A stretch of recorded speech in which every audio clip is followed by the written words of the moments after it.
Silvia Olmedo assiste à un colloque sur la sexualité féminine. Quand soudain, une femme d'une 50aine d'années lève la main et prononce une phrase qui silence littéralement toute la salle. Ma vie sexuelle a atteint son apogée à 50 ans. Et ce n'est absolument pas comparable avec ce que j'ai connu à 30 ans. C'est comme si j'étais passée d'une existence à une autre. Deux êtres distincts. L'assemblée se divise instantanément. Les jeunes femmes affichent un regard sceptique. Les femmes d'âge mûr, elles, hochant la tête. Un signe de reconnaissance. Silvia, elle, sourit. Elle sait exactement de quoi cette femme parle. Elle répond « Vous venez de décrire exactement ce que la science confirme, mais que la société, étrangement, s'obstine à cacher. La sexualité à 50 ans n'est pas seulement différente de celle à 30 ans, elle est infiniment meilleure, dans presque tous les aspects mesurables. Et je vais vous expliquer exactement pourquoi. Bienvenue dans une comparaison qui va radicalement changer votre perspective. Sur le vieillissement et sur la sexualité, la femme qui vient de parler s'appelle Sophie et elle possède un avantage unique. Elle peut comparer directement la même personne, le même corps, 20 ans d'écart. Et la différence n'est pas subtile. Elle est brutale. Silvia lui demande « Sophie, qu'est-ce qui était différent à 30 ans ?» Sophie répond « Tout, mais surtout ceci, à 30 ans. J'étais toujours inquiète. Mon corps était-il à la hauteur ? Est-ce que je faisais les choses correctement ? Est-ce qu'il prenait du plaisir ? Combien de temps devais-je attendre avant d'avoir un orgasme ? Devais-je gémir plus ? Moins ? Différemment ? Mon esprit ne s'arrêtait jamais, jamais. J'étais tellement absorbée par la performance que je ressentais rarement du plaisir authentique. Et le pire, c'est que je pensais que c'était ça, la sexualité. Je ne savais pas qu'il existait une autre façon de vivre les choses. Silvia se tourne vers la salle et déclare « C'est le premier facteur, et peut-être le plus important. À 30 ans, la plupart des femmes sont encore dans la performance. À 50 ans, elles commencent enfin à ressentir. Et cette différence est absolument déterminante. Facteur 1. Présence vice-performance. Silvia explique. À 30 ans, le cerveau féminin, pendant l'acte, est divisé entre deux tâches conflictuelles. La première, ressentir du plaisir. La seconde, s'assurer qu'elle est désirable, qu'elle performe correctement, qu'elle est à la hauteur. Et voici le problème neurologique. Ces deux tâches sollicitent des régions cérébrales qui s'inhibent mutuellement quand le cortex préfrontal, la zone responsable du jugement social, est actif. Il supprime l'activation du système limbique, la zone responsable du plaisir. Une étude néerlandaise de 2008. Utilisant l'imagerie par résonance magnétique fonctionnelle, l'a démontré de manière irréfutable. Les jeunes femmes, pendant l'orgasme, présentaient une activation moins importante des zones de plaisir, comparées aux femmes d'âge mûr. Pourquoi ? Parce que leur cortex préfrontal restait partiellement actif, en train de surveiller, de juger, de contrôler. Les femmes de 50 ans, non. Chez elles, le cortex préfrontal se déconnecte pendant l'acte, complètement. Et quand cela se produit, le système limbique peut enfin fonctionner à pleine capacité. Le résultat ? Un plaisir incomparablement plus intense. Sophie confirme. Je me souviens d'une fois, j'avais 32 ans, j'étais en train d'avoir une relation. Et soudain, j'ai réalisé que j'étais en train de penser à la liste des courses, en plein milieu de l'acte, et ça ne m'a même pas semblé bizarre. C'était normal pour moi. Mon esprit était toujours ailleurs. Aujourd'hui, à 52 ans, impossible. Quand je suis en train d'avoir une relation, je suis à 100% présente. Mon cerveau est incapable de penser à autre chose. Et c'est ça qui rend le plaisir absurdement plus intense. Parce qu'il n'y a finalement plus de résistance, plus de division. Juste la sensation pure. Silvia ajoute. Et ce n'est pas seulement psychologique, c'est neuroplastique. plus vous pratiquez la présence pendant l'acte, plus votre cerveau renforce les chemins neuronaux du plaisir et affaiblit les chemins de la performance. À 50 ans, vous avez 20 ans de pratique involontaire. Votre cerveau a enfin appris à éteindre le juge intérieur. Une autre femme dans la salle lève la main. Il s'agit d'Isabelle, 48 ans.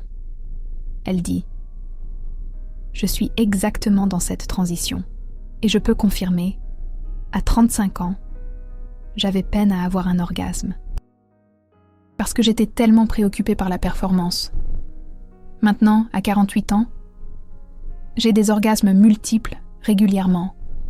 Et la seule chose qui a changé, c'est que j'ai arrêté de me soucier de ce que je parais ou de si je fais les choses correctement. Je me contente de ressentir. » Sylvia lui demande « Et quand exactement ce changement s'est-il produit ?» Isabelle répond « Ce n'est pas arrivé d'un coup, c'était graduel. Mais j'ai réalisé que chaque année après 40 ans, l'acte devenait un peu meilleur, un peu plus présent, un peu plus intense. Et maintenant, à 48 ans, c'est irréconnaissable par rapport à 35 ans. Et je sais que ça va continuer à s'améliorer. » Sylvia confirme. C'est la règle, pas l'exception. Une étude de l'université de Pittsburgh a suivi 380 femmes pendant 10 ans, en commençant à 40 ans, et elle a découvert que la satisfaction sexuelle augmentait constamment chaque année. Elle ne diminuait pas, elle augmentait. La satisfaction moyenne à 50 ans était 73% plus élevée qu'à 40 ans, et cette augmentation est principalement due à la présence accrue et à la performance diminuée. Facteur 2, autoconnaissance corporelle. Sylvia continue. Le deuxième facteur est simple, mais dévastateur. À 30 ans, la plupart des femmes ne savent pas encore ce qui fonctionne sur leur propre corps. À 50 ans, elles ont une cartographie complète. Sophie rit. À 30 ans, je faisais semblant de savoir. Je lisais des magazines. J'essayais des choses qui étaient censées fonctionner pour les femmes. Mais je ne savais pas ce qui fonctionnait pour moi. Je n'avais pas passé suffisamment de temps à explorer seule. Et j'avais honte de guider un partenaire.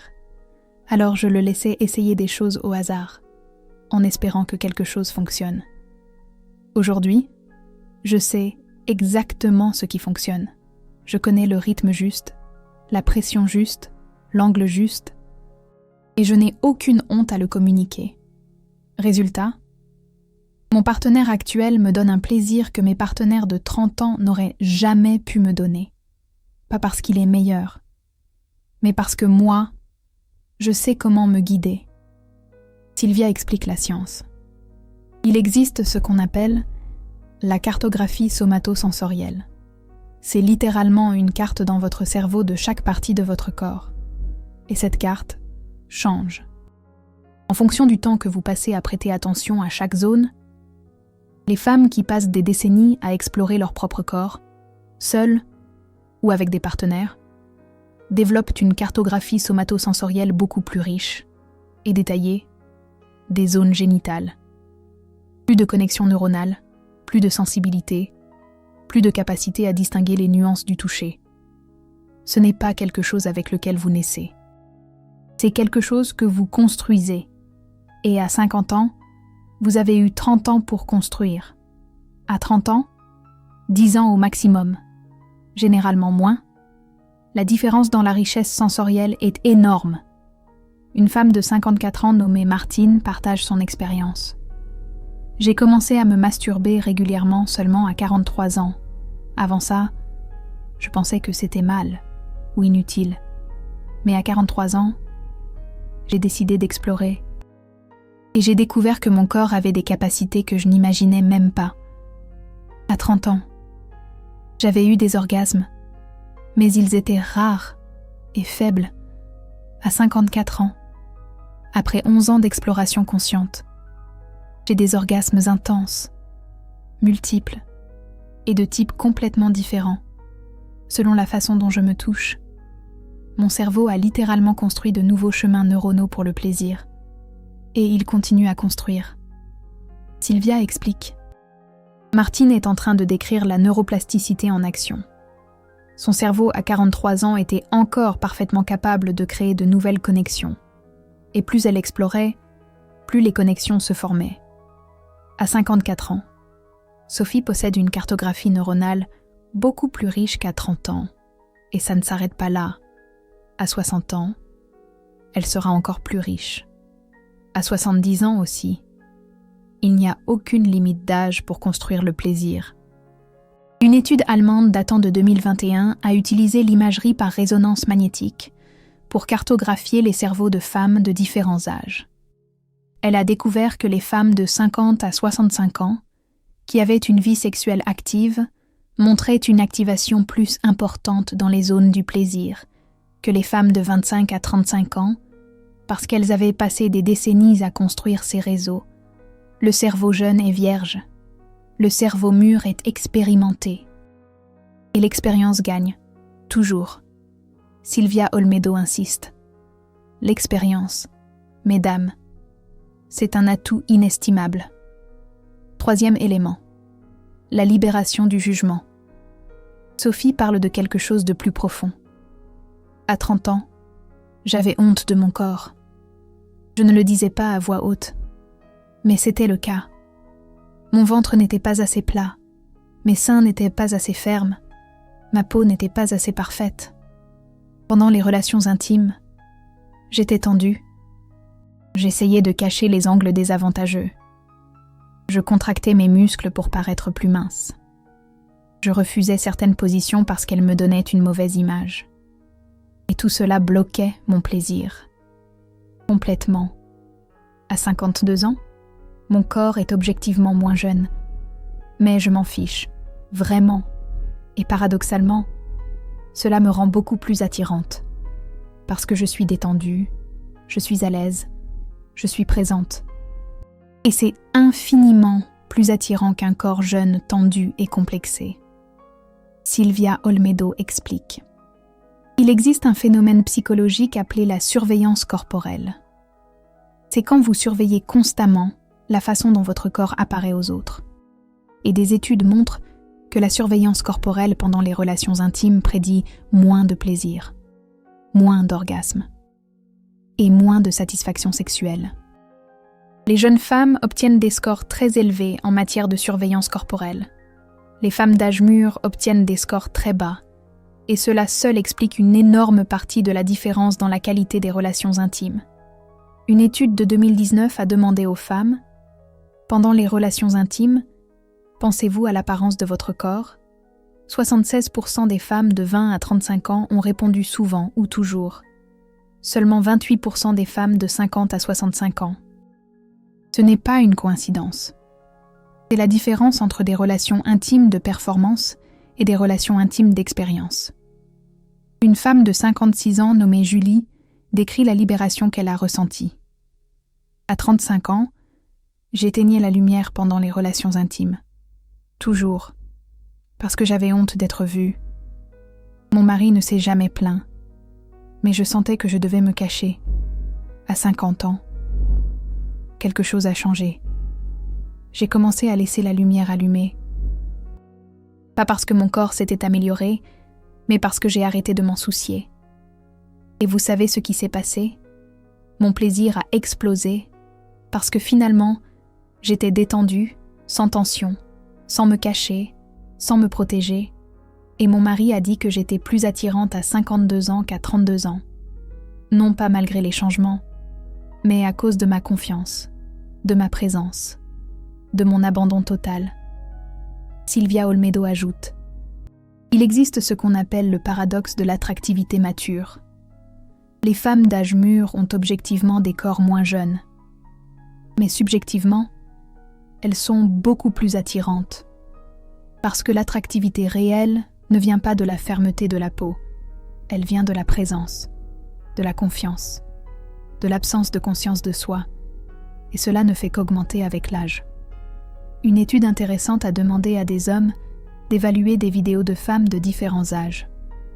Pendant des moments intimes simulés, sans voir clairement les visages ou les corps, seulement le langage corporel et l'énergie, les hommes ont constamment évalué les femmes de 45 à 60 ans comme plus attirantes que les femmes de 25 à 35 ans, parce que les femmes d'âge mûr transmettaient la détente et la présence.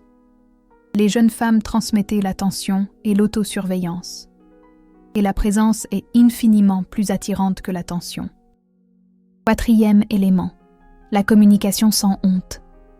Silvia Olmedo demande « Sophie, à 30 ans, arriviez-vous à demander ce que vous vouliez au lit ?» Sophie rit amèrement. « Jamais. Je pensais que si je devais demander, c'est qu'il y avait quelque chose qui n'allait pas chez moi. Les femmes normales n'avaient pas besoin de demander. Elles éprouvaient du plaisir naturellement. Alors je faisais semblant, et j'étais frustrée quand ça ne marchait pas. Et je ne disais jamais rien. Aujourd'hui, je demande tout, sans aucune honte. Plus lentement, plus vite, plus de pression, moins de pression. Arrête là. Continue exactement comme ça. Et vous savez ce qui arrive? Mon plaisir se multiplie. Parce que finalement, il y a une communication réelle. Silvia Olmedo explique. La capacité de communication sexuelle se développe avec l'âge. Pas parce que les femmes d'âge mûr sont plus courageuses, mais parce qu'elles cessent de croire qu'elles doivent être parfaites naturellement. Les jeunes femmes ont encore la conviction que les bonnes relations intimes se produisent spontanément, sans communication, que les corps devraient s'emboîter parfaitement, que le plaisir devrait être intuitif, et quand cela ne se produit pas, elles s'en veulent et restent silencieuses. Les femmes d'âge mûr ont déjà renoncé à ce fantasme. Elles savent que de bonnes relations intimes nécessitent une communication claire, spécifique et sans honte, et quand elles le font enfin, le plaisir devient exponentiellement meilleur. Une femme de 51 ans nommée Claire raconte « J'ai passé 20 ans de mariage à faire semblant que tout allait bien. Je n'ai jamais rien demandé. Je n'ai jamais rien corrigé. Et j'ai rarement ressenti un réel plaisir. À 49 ans, après avoir lu des articles sur la communication sexuelle, j'ai décidé d'essayer. Pour la première fois en 20 ans, j'ai dit à mon mari « Ça ne marche pas. J'ai besoin que tu fasses différemment. » Et j'ai expliqué exactement comment. Il a été choqué, mais pas offensé. En fait, il a dit « Pourquoi tu ne m'as jamais rien dit? Je voulais te donner du plaisir, mais je ne savais pas comment. » Et puis, tout a changé. À 51 ans, j'ai les meilleures relations intimes de mes 31 années de vie sexuelle. Parce que finalement, il y a une communication honnête. Silvia Olmedo ajoute « La recherche le confirme. Une étude canadienne de 2020 a demandé aux femmes « Communiquez-vous clairement vos préférences sexuelles ?» 34% des femmes de 25 à 35 ans ont répondu toujours ou presque toujours. 81% des femmes de 50 à 65 ans. Et devinez quel groupe a rapporté la plus grande satisfaction sexuelle? Celle qui communiquait. Mais voici ce qui est intéressant. La communication ne garantit pas le plaisir. Si vous ne savez pas ce que vous voulez, c'est pourquoi le 2e élément, la connaissance de soi corporelle, est si important. Vous devez d'abord découvrir ce qui fonctionne. Ensuite, vous avez besoin de courage pour communiquer. Les femmes d'âge mûr ont les deux. Les jeunes femmes n'ont généralement rien. 5e élément. Désir authentique, vs désir réactif. Sophie décrit quelque chose de subtil mais crucial. À 30 ans, mon désir sexuel était très réactif. Je ressentais rarement un désir spontané. Mon désir apparaissait quand quelqu'un me désirait, quand quelqu'un me validait, quand quelqu'un me trouvait attirante. Cela signifiait que mon plaisir dépendait de la réaction de l'autre. S'il manifestait beaucoup de désir, je me sentais attirante. Et alors j'éprouvais du plaisir. S'il était plus réservé, je me sentais moins désirable, et mon plaisir diminuait. J'étais complètement dépendante de la validation externe. À 52 ans, mon désir est à moi. Je ressens du désir parce que mon corps veut du plaisir. Pas parce que quelqu'un m'a validée, pas parce que quelqu'un m'a trouvée belle, mais parce que moi je veux ressentir. Et cette autonomie change tout. Silvia Olmedo explique la neuroscience. Il existe 2 types de désirs sexuels. Le désir réactif qui survient en réponse à un stimulus externe. Et le désir spontané qui vient de l'intérieur. Les jeunes femmes ont tendance à avoir principalement un désir réactif. Ce n'est pas mauvais. Mais cela signifie que leur plaisir est conditionné par le comportement du partenaire. Si le partenaire n'initie pas correctement la relation ou ne montre pas suffisamment de désir, elle ne ressent rien. Les femmes d'âge mûr développent plus de désir spontané. Parce qu'elles cessent de dépendre de la validation externe pour se sentir séduisantes. Elles savent qu'elles sont désirables, indépendamment de la réaction des autres, et cela crée une autonomie sexuelle puissante. Facteur 6. Libération de l'anxiété reproductive. Silvia révèle quelque chose dont peu de gens parlent.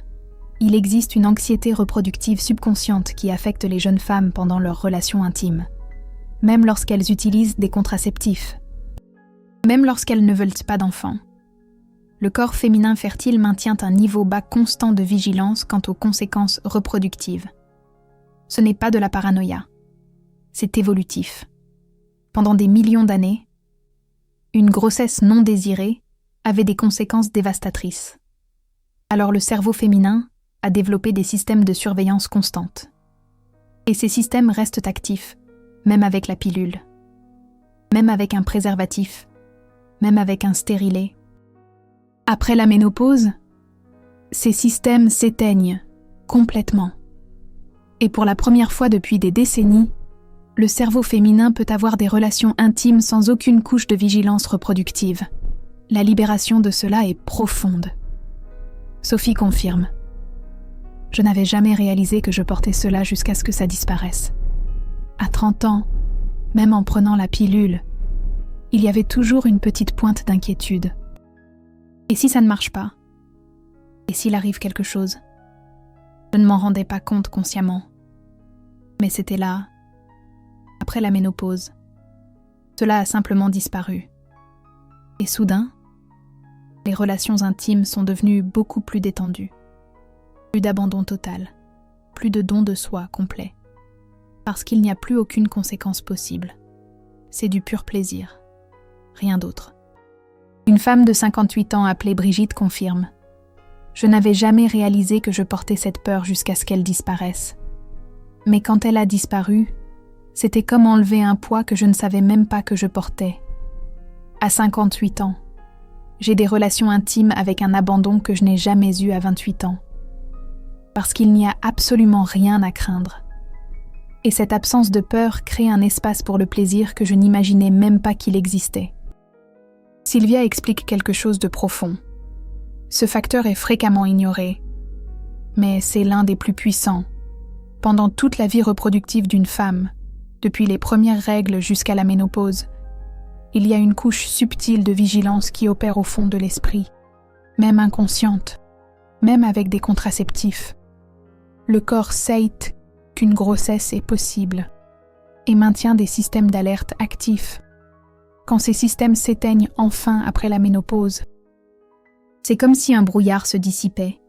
Soudain, il y a de la clarté, il y a de la liberté, il y a de l'espace pour un don de soi total qui n'existait tout simplement pas avant. Et les femmes qui vivent cela le décrivent comme l'une des libérations les plus profondes de leur vie. Une étude australienne de 2018 a interrogé des femmes avant et après la ménopause sur leur expérience sexuelle. 64% des femmes post-ménopausées ont signalé une augmentation significative de leur capacité à se détendre pendant leurs relations intimes. Et lorsqu'on leur a demandé pourquoi, la réponse la plus courante a été « Je ne sais pas expliquer. Simplement, quelque chose s'est relâché. Quelque chose que je ne savais même pas qui était tendu. » Facteur 7, maturité émotionnelle et intimité profonde. Silvia explique le dernier facteur, et peut-être le plus transformateur. À 30 ans, les relations intimes sont souvent physiques. À 50 ans, elles deviennent intégrales. Corps, esprit, émotions, esprit.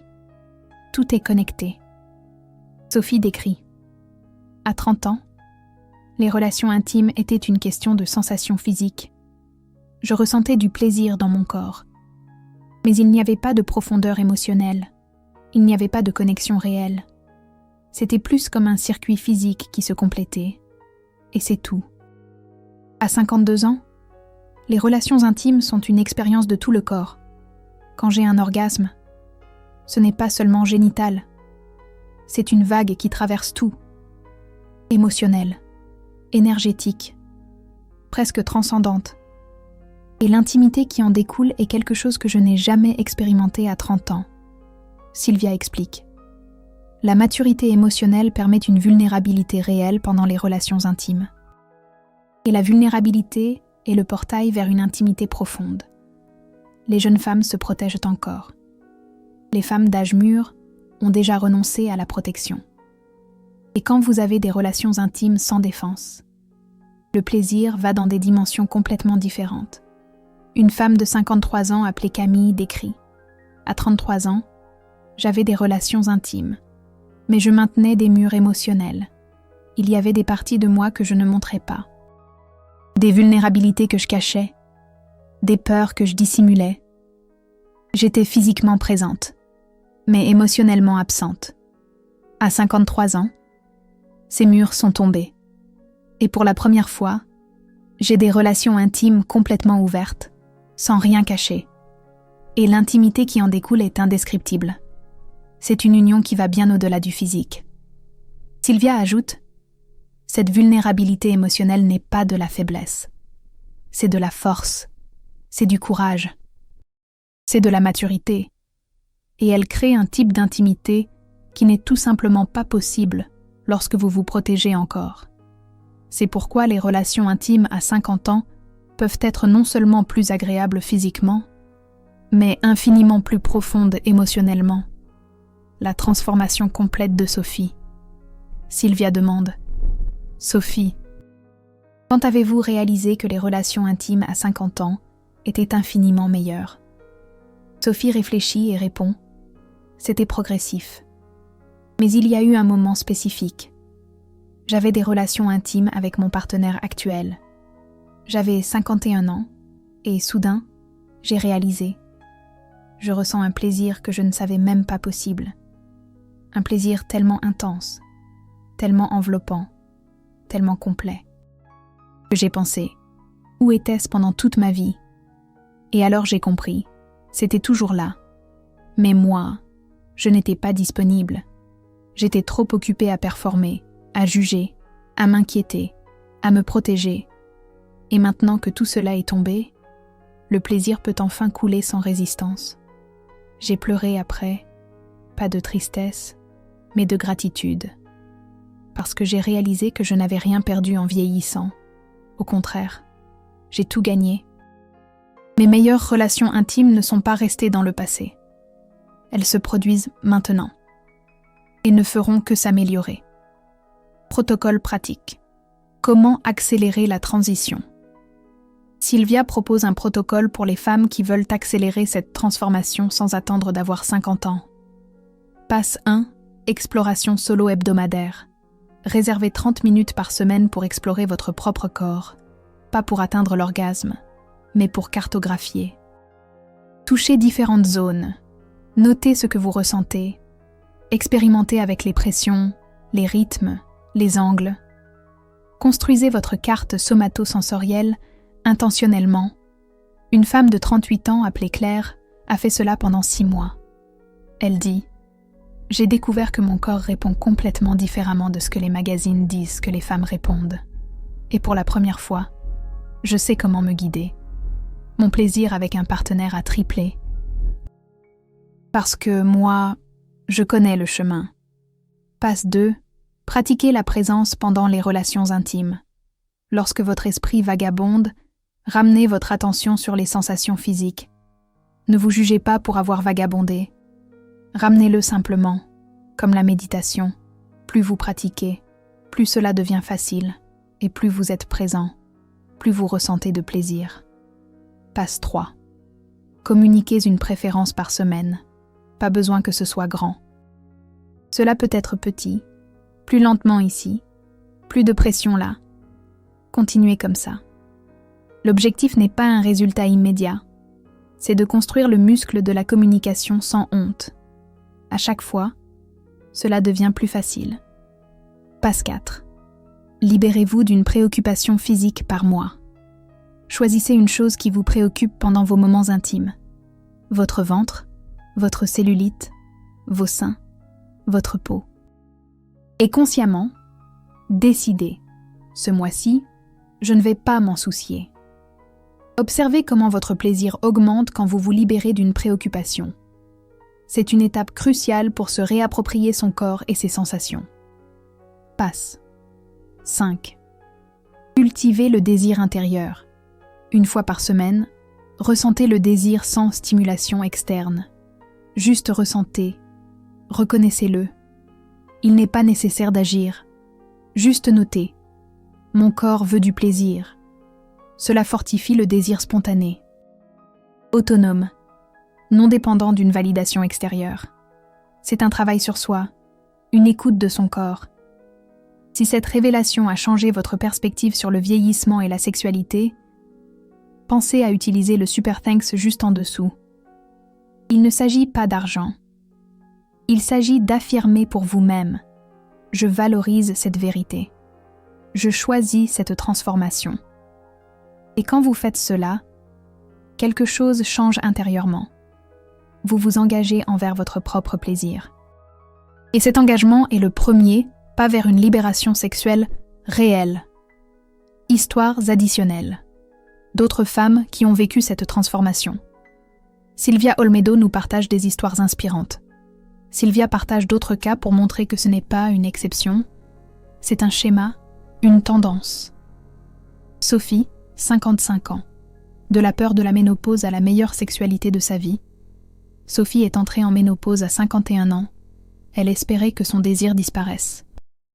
Que la sécheresse vaginale rendrait les relations intimes impossibles. Que tout serait terminé. Mais l'opposé s'est produit.